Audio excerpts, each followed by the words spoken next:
JVP එකේ 80 දශකයේ අවසානයේ ඉන්දියානු විරෝධය කියන එක මේක සම්පූර්ණයෙන් සිංහල ජාතිකවාදයේ මේ දේශපාලන සටන් පාඨයක්.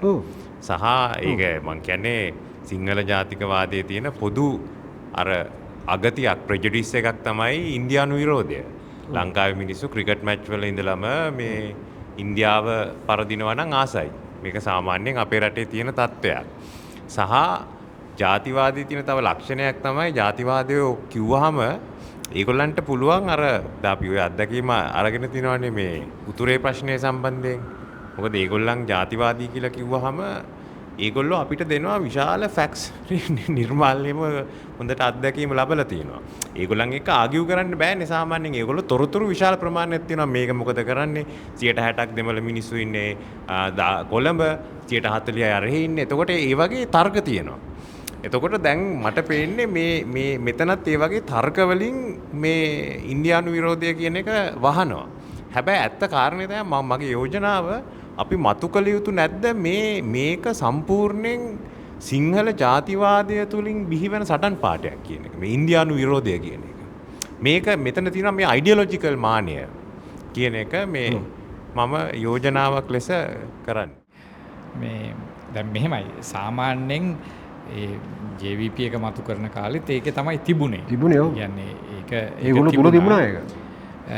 නමුත් දැන් ටිකක් ඒකට ගොඩාක් මේ ඒක මෙහෙමයි. ඒක අපි හිතමු අර වගේම ටිකක් ප්‍රොපගැන්ඩිස්ට් එකක් කියලා. මොකද ඒක මේ ඒකෙන්ම මේ ප්‍රශ්නෙන් අපි හිතමු මෙහෙමයිද. ඒක උපක්‍රමිකව ප්‍රශ්නයක් නැහැ. දැන් මම එච්චර කැමති නැහැ ඒ උපක්‍රමයට. නෑ හැබැයි අරක ඒක කෑල්ලක් විතරයි. ඉතුරු කෑල්ල තමයි දැන් සාමාන්‍යයෙන් මේ කියන්නේ දැන් මේ වගේ අපි ජීවත් වෙන සමාජයක මේ කියන්නේ පොලිටිකල් ප්ලේයර්ස්ලා අතර තියෙන අසමාන සම්බන්ධයක්.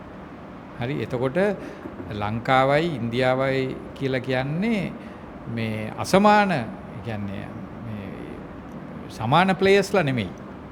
හරි එතකොට නිතරම ඒක දර තියෙනවනේ. දැන් අපි උදාහරණයක් විදිහට ලෝක බැංකුව එක ගනුදෙනු කරනකොට ඇමරිකාව එක ගනුදෙනු කරනකොට ඒවා තියෙනවා ඒකේ අර නැෂනලිස්ට් එකට වඩා නැෂනලිසම් උනත් රඳා පවතින්නේ එතන. ඒ කියන්නේ නැෂනලිසම් දැන් ඕනම නැෂනලිසම් වල ඒකේ තියෙන අර දැන් මම එකට කියන්න කැමති non ideological මේ පැත්ත කියලා. දැන් අපි හිතමු එතන දැන් මේකත් අර නැෂනලිසම් වලටත් සම්බන්ධ වෙන්නේ ඒ කියන්නේ දැන් ඔය ෆැක්ට්ස් දෙන්න පුළුවන් ඒවා තියෙනවනේ. ඒවා එන්නේ මෙතන තියෙනවා සමහර ඇත්ත ප්‍රශ්නයක්. ඒ ඇත්ත ප්‍රශ්නේ තමයි ඒ ලංකාව දේශපාලන ඒකකයක් විදිහට දුර්වලයි. හරි. එතකොට ඒ දුර්වලකම තුල දැන් සාමාන්‍යයෙන් අර ඉන්දියාව බලවත්. එතකොට දැන් ඇත්තටම සහ දැන් මේ තියෙන මේ ඔය මේ මුළු මේක ගත්තහම දැන් ඔය මේ තියෙන දැන් මේ කියන්නේ ලංකාවේ මෝදිගේ විසිට් එක ගත්තත් ඒකේ දැන් එයා බොඩි ලැන්ග්වේජස් වල දැන් මේ මෝදිගේ බොඩි ලැන්ග්වේජ් එකේ පවා සහ එතෙන්දී මේ දැන් ඉන්දියන් ඩිප්ලොමැට්ස්ලා කියලා කියන්නේ ලංකාවේ වගේ නෙමෙයි. මං හිතන්නේ ලංකාවේ ඩිප්ලොමැට්ස්ලා කියලා කියන්නේ මේ ඔය දෙතුන් දෙනෙක් කරුණාම බුද්ධිමය මට්ටම නිකන් 7-5කට ඔය සාමාන්‍යයෙන් විශ්වවිද්‍යාලවල ආචාර්යවරු වගේ තමයි. ඒ කියන්නේ හරි. ඒ කියන්නේ කිසිම මේ හරි දැන් ඒගොල්ලෝ ඩිප්ලොමැටික් ලැන්ග්වේජ් එක කියන එක හරියට දන්නෙත් නැහැ. හරි. කොහොමද සංකීර්ණ ප්‍රශ්නයක් එක්ක දැන් ඕනෑම දැන් මම ගොඩක් ඔය ඉන්දියන් ඩිප්ලොමැට්ස්ලා එක්ක මම කතා බහ කරලා තියෙනවා. ඒගොල්ලෝ ඇත්තටම මේ පහළ සාමාන්‍ය දැන් ඉන්දියන් ලංකාවේ මේ ඉන්දියන් හයි කමිෂන් එකේ ඉන්න සාමාන්‍ය පහළ නිලධාරියෙක් වුණත් ඒ කතා කරනකොට සම්පූර්ණ නිකන් ආවට ගියාට කතා කරන්නේ නැහැ. දැන් මම දැකලා තියෙනවා ලංකාවේ තානාපතිවරු. ඒ තානාපතිවරුන්ට කොහෙට හරි ගියාම කිසිම අදහසක් නැහැ මොනවද කියන්නේ කියලා. හරි මම ලැජ්ජ වෙලක් තියෙනවා. මම ලැජ්ජ වෙලක් තියෙනවා. ඔව් ඒ කියන්නේ ලංකාවේ ඩිප්ලොමසි කියලා කියන්නේ එතකොට එතන ඇවිල්ලා කිසිම ප්‍රොෆෙෂනලිසම් එකක් නැහැ. දැන් සමහර ඔය දැන් ඔය මේ ටිකක් ඔය අපි හිතමු දැන් ඕක වෙනසක් නෑ දයන් ගැන කියනවා නම් දයන් වගේ කෙනෙක් තමයි ඕක වගේ නිකන් බොහොම දැන් මිනිහට ඕන තැන ගියොත් එහෙම එයාට පුළුවන් සම්පූර්ණ මේ ඕනම ෆෝරම් එකක් ඩොමිනේට් කරන්න. ඒකයිල එයාගේ තියෙන ඉන්ටෙලෙක්චුවල් කැපැසිටි එක ඇතුලේ ඒක කරන්න පුළුවන්. එහෙම අය ඔය පහුගිය කාලේ යුද්ධ කාලේ එහෙම ටීම් එක දැන් සාමාන්‍යයෙන් ඔය රවිනාථ හරිසිංහල වගේ අය මේ මම හිතන්නේ මහින්ද සමරසිංහ වගේ අය වුණත් එහෙම යම්කිසි ටීම් එකක් හිටියා මම හිතන්නේ මිලින්ද මොරගොඩලා එහෙම යම්කිසි දැන් ඒගොල්ලොත් ඇවිල්ලා ප්‍රොෆෙෂනල් ඩිප්ලොමැට්ස්ලා නෙමෙයිනේ. ඔය ඔක්කොම දැන් රවිනාථ හරිසිංහ අරුණාම මේ තව කීප දෙනෙක් ඔය එහෙම ඉන්නවා. එහෙම අරුණාම ඒ ප්‍රොෆෙෂනල් ඩිප්ලොමැට්ස්ලා නෙමෙයි. මේ ඔය ගොඩක් ඔය යුද්ධ කාලේ එහෙම මේ වැඩ කරපු අය. නමුත් ඒ ප්‍රොෆෙෂනල් ඩිප්ලොමැට්ස්ලා ගත්තාම අර ඉන්දියන් අය වගේ නෙමෙයි. ඉන්දියාවේ ෆොරින් සර්විස් එක කියලා කියන්නේ ඒක ඉතාම වෙල් ට්‍රේන් ඉතාම මේ හොඳම මේ ටිකක් එතකොට මේක ඇතුලේ තියෙනවා විශාල අසමානතාවයක්. ඇත්තටම දැන් ඔය අපි ගත්තොත් එහෙම අනන්‍යතා ප්‍රශ්නය කියන එක තියෙනවා. එතකොට හරිම ලේසි දැන් පුද්ගලයන්ට අනන්‍යතා ප්‍රශ්න තියෙනවා වගේම ජාතිකත්වයකට ජාතියකට ඒ අනන්‍යතා ප්‍රශ්න තියෙනවා. මේ සිස්ටම් එකේ හැටින් අනන්‍යතා ප්‍රශ්නේ අනන්‍යතා අතර අනන්‍යතා හදමින් තමයි මේ යන්නේ. පුරවැසියාගේ අනන්‍යතාවය හදනවා. එතකොට දැන් මෙන්න මේ අනන්‍යතා ප්‍රශ්නය අපේ ඇඟේ තියෙනවා. අපි අනන්‍යතාවයක් අපි කොතන හරි ප්ලේස් වෙන්න ඕනේ කියලා. ඒක ජාතිකත්වයකටත් තියෙනවා. ඒතර හරි ලේසි සිංහල දෙමළ අතර ප්‍රශ්නයක් ඇති කරනවා. ඒ වගේම පිට රටක් එක්ක දැන් ඉන්දියාව වගේ රටක් එක්ක අපි කොහොමද අනන්‍ය වෙන්නේ? අපිට සුවිශේෂීත්වයක් තියෙනවා. අපි කොහොමද ඒ සුවිශේෂීත්වය? ඒතර දැන් මෙන්න මේකත් එක්ක දැන් පෙසෙබේ වගේ ඕක ජවිපෙත් කරාද? පෙසෙබේ වගේ එකකට අන්න ඒක පාවිච්චි කරලා පුළුවන් ඉන්දියන් විරෝධයක් හදන්න.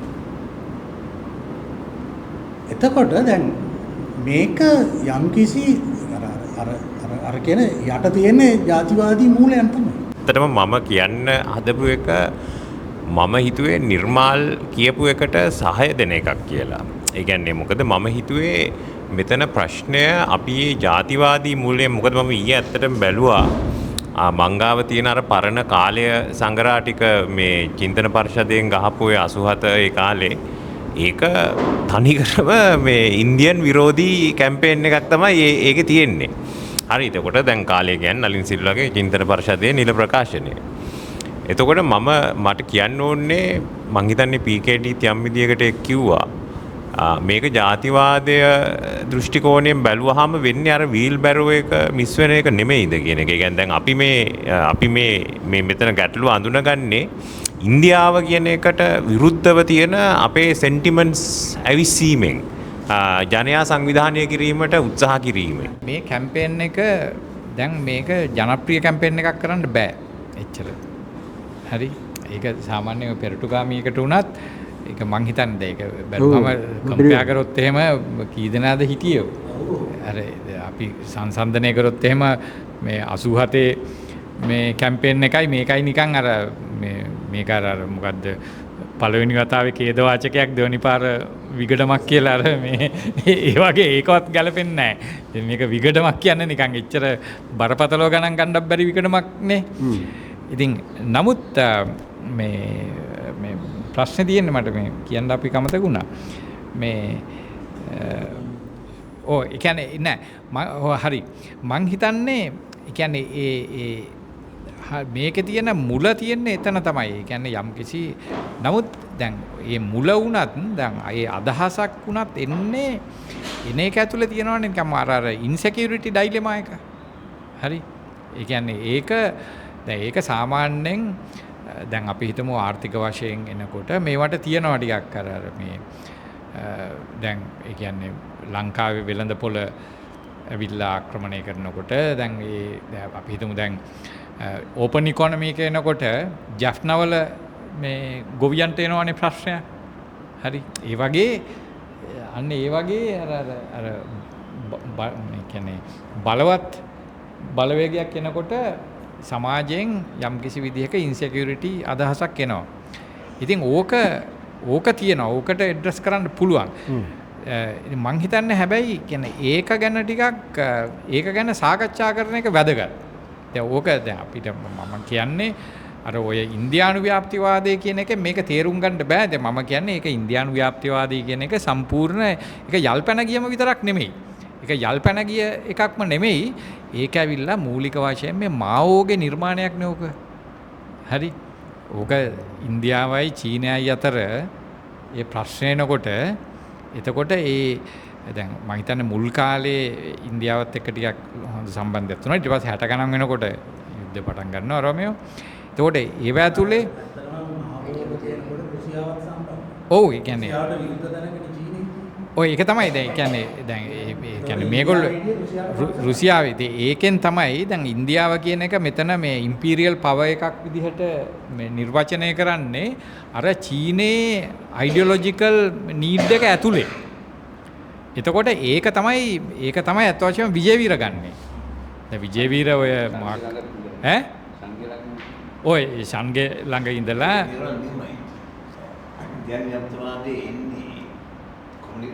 ශ්‍රී ලංකාවේ කොමියුනිස්ට් පක්ෂයේ හිටපු පාර්ශවය තමයි ගානගේ කියන බයිට කොමියුනිස්ට්. හරියට. ඒක චීන ලයින් එකනේ. ඒක චීන ලයින් එක තමයි. ඒගොල්ලෝ ඒ ඉන්දියාව කියන එක අධිරාජ්‍යවාදී කියන්නේ අලුත් පන්නේ අධිරාජ්‍යවාදී බලවේගයක් කියන එක ඒ මාओ සේතුන් තමයි ඉදිරිපත් කරන්නේ මේ ඒගොල්ලෝ ඉන්දියාවත් එක්ක ගැටෙනකොට ප්‍රොපගන්ඩා ඕනේ නේ ඒක තියොරිටිකල් මේ ජස්ටිෆිකේෂන් එක.